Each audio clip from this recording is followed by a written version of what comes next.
What's good, YouTubers and YouTubettes? This is JBsports back again with another one. Yours truly is much looking forward to the fight tomorrow night involving two undefeated lightweight contenders, top 10 lightweight contenders fighting for no belts. This is a throwback fight. You don't hardly see this transpire at all in the sport of boxing nowadays. Two undefeated top 10 fighters squaring out for no belt. This is a throwback fight, ladies and gentlemen. Both fighters need to be applauded. There needs to be a standing ovation for both fighters before the bell sounds for round one, because this don't happen. This is an eclipse. This is basically seeing an eclipse. This is a very, very rare occurrence in the sport of boxing. Two top 10 fighters fighting for no belt. Two undefeated fighters who they could easily take a stay busy fight and wait for their title opportunity. But they want to test their skills against the best of the best and show that they are that dude that they want to take over the lightweight division. So we will see what happens, and we will see what transpires. This is a true 50-50 fight. The only difference I see in this fight, now let's give you guys and gals, both fighters, records. Michel Rivera has a record of 24 wins, no losses, 12 KOs.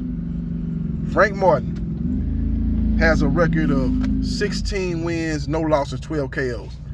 Now, when I do a deep dive into each fighter's resume, I will give a slight edge to Frank Martin. I think he's been in there with the slightly better competition. But for the most part, neither fighter has been in there with a top 5 lightweight. My top 5 fighters in the lightweight division are number 1, Devin Haney, number 2, Gervonta Davis, number 3, Vasily Lomachenko, number 4, Ryan Garcia, and number 5, William Zepeda. The only reason why Shakur Stevenson ain't in my top 5 is because he has not had a fight at 135 pounds. That's the only reason why. I know a lot of people say, hold up, JB Sport, where is Shakur Stevenson? He should be in the top 5 for damn sure, but he ain't had a fight yet at 135 pounds. That's the only reason. That's probably my top 5. Now I will put Frank Martin and Michel Rivera in my top 10. So this is a great, great matchup. This is a true 50-50 fight. And I believe the main difference that I see between these two fighters, I think this fight is very, very close. And it might come down to beauty is in the eye of the beholder. What a particular judge like. He likes a guy that's throwing a lot of punches, being very active, but maybe not landing at a high percentage. But being the more active fighter, throwing more punches per round, then Michel Rivera could get the nod. Because I see this fight going to a decision. I don't see nobody getting knocked out. I would be very surprised if somebody get knocked out.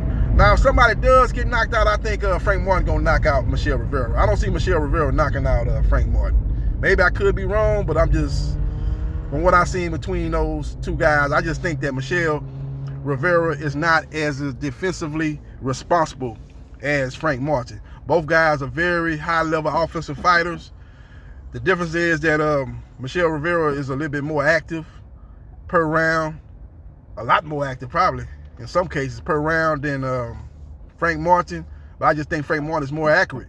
Both guys are very versatile offensive fighters. But I just think that Frank Martin, he has the edge because when he is on the offensive mindset, if he's throwing punches, he's being defensively responsible.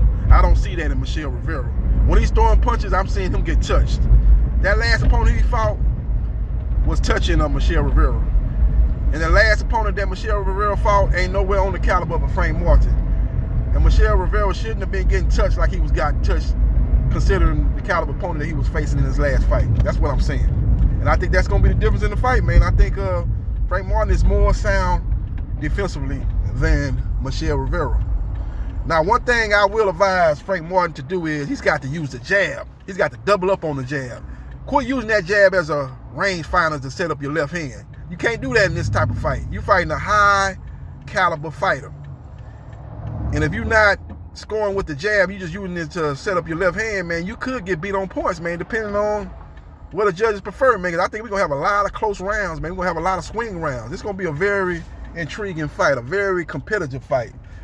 Both guys don't know what it's like to lose, so it's going to be a very interesting matchup. Now, Michel Rivera, who is the new Muhammad Ali, he got Ali on his trunks in one of those fights that he had previously. And his style is similar to Ali, but he fights a little bit more aggressively than Muhammad Ali is, and he fights much more on the inside. And he steps to his opponent more than Muhammad Ali did, especially after Muhammad Ali came back from that 3.5-year hiatus. He did that early on in his career. He would come forward and look to get guys up out of there, especially once he got you hurt. But in his latter days of his career, he tended to stay behind the jab and catch his opponent coming in. So we will see what happens, and we will see what transpires. This could easily be like Muhammad Ali versus Ken Norton, as far as very close, very controversial fight, and it depends on who you like in this particular matchup. So we will see what happens, and we will see what transpires. But follow me on Facebook, Gerard.Briscoe.3551. Like, share, and subscribe to JB Sports, the man, the myth, the legend.